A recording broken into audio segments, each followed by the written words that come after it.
July 19th of this year, Wall Street Journal reports, robots are replacing workers where you shop.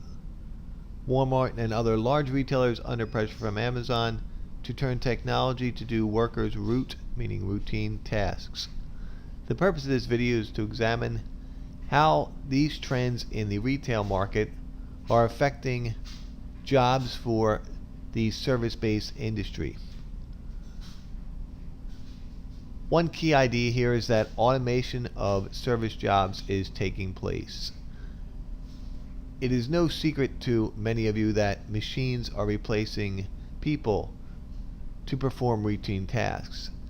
The more routine the task, the more likely that your job will be replaced by a machine. The article discusses a woman who worked for Walmart for years counting cash and how her job was replaced by this new technologically advanced machine. Why are retailers choosing to replace human beings with machines? It is obvious from your study of economics that any increase in productivity or technology is good for the firm. These machines are far more efficient and have a higher degree of productivity than their competitive human workers. We will discuss how this is a troubling trend for the job market, especially the job market for low-skilled workers.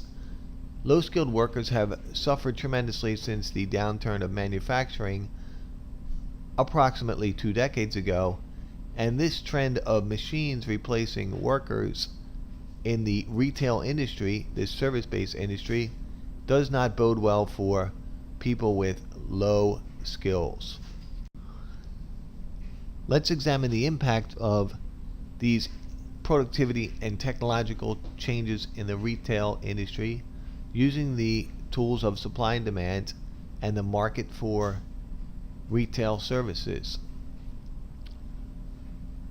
Walmart and other retailers are replacing human beings who perform routine service tasks with machines. Remember from your study of microeconomics and markets that any increase in technology is a non-price determinant of supply and will shift the supply curve to the right. If we assume a price of P1 and Q1 for retail products prior to this technological change, the rightward shift in the supply curve caused by this increase in technology, increase in productivity with machines replacing workers, should bring down the equilibrium price and increase the equilibrium quantity in the market for retail goods. This is not bad news for consumers of retail products. However, it does not bode well for the workers who are being replaced by these machines. Why are retailers such as Walmart turning to machines to replace human beings for routine tasks? The article in the Wall Street Journal discusses the introduction of a cash counting machine. It is seriously impressive how quickly this machine can perform the tasks typically or usually performed by a human being. This piece of technological advanced machinery can count bills 8 per second and coins 3,000 per minute.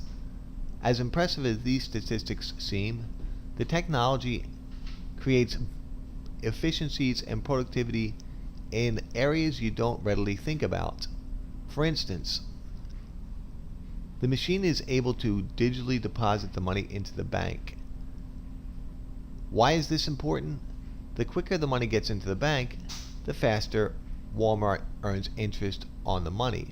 Therefore, you can't really blame the retailers for replacing human beings with machines when it's creating such enormous gains in efficiency.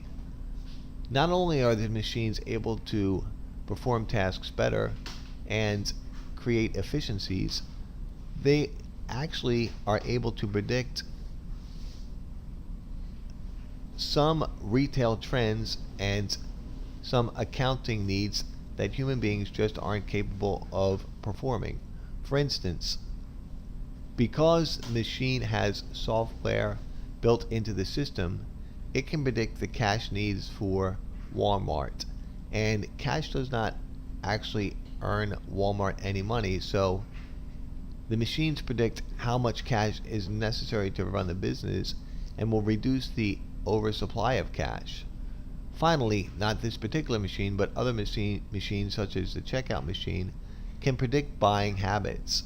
So when a person checks you out and puts your products through the scanner, it does not have the ability to figure out what your next buy might be. However, the self-checkout machines, now replacing people, have this unique ability. What are the effects on the job market for retail workers? Approximately 15 years ago, the retail industry eclipsed manufacturing as the #1 employer for low-skilled workers. The United States had a history of good manufacturing jobs for low-skilled individuals without a college education. However, this trend has been reversed since manufacturing has not completely left, but has waned as part of the U.S. GDP output. Now machines are replacing workers in the retail industry.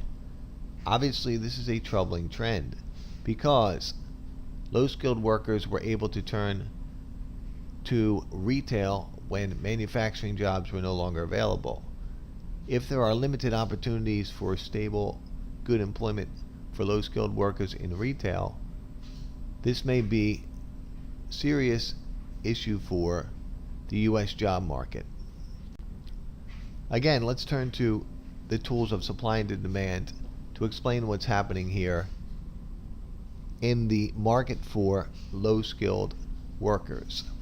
So if you look at this graph, assume it represents the market for low-skilled workers or labor in the low-skilled markets. P represents wages, prices paid to low-skilled workers. Q represents the quantity of jobs available for people with low skills. If there's a decrease in the demand for low-skilled workers caused by what? Well, you can think of these machines as a substitute. A decrease in the price of a substitute decreases the demand for the other product or service.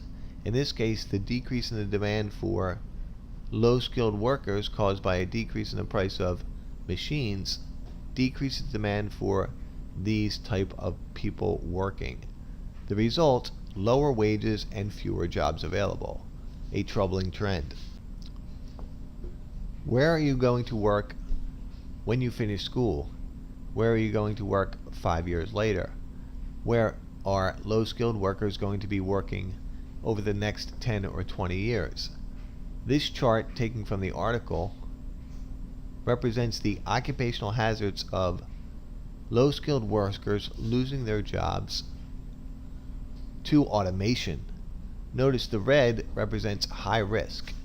So the more red, the more bad. Which industries and therefore which which service-based jobs are at highest risk for being replaced by machines? Accommodation and food services is the highest, followed by transportation and warehousing, then real estate, rental and leasing, and then finally retail trade. However, it's interesting when you look down to the bottom of this chart and it says finance and insurance. Although it's the lowest on this chart, it's still 54% chance that your job will be replaced by machines. Why is this a troubling trend? If you think about the current job market and the number of people working in these type of jobs, typically you think about well-educated people working in finance and insurance. Even people with college degrees, even people with what we would consider powerful degrees today, such as finance and economics, are going to have to adjust to the global trends of competition and machines replacing human beings for mundane tasks. So the job market of today and tomorrow will not resemble the job market of yesterday. Workers are going to have to constantly reinvent themselves to adapt to changes in the domestic and global environment for employment.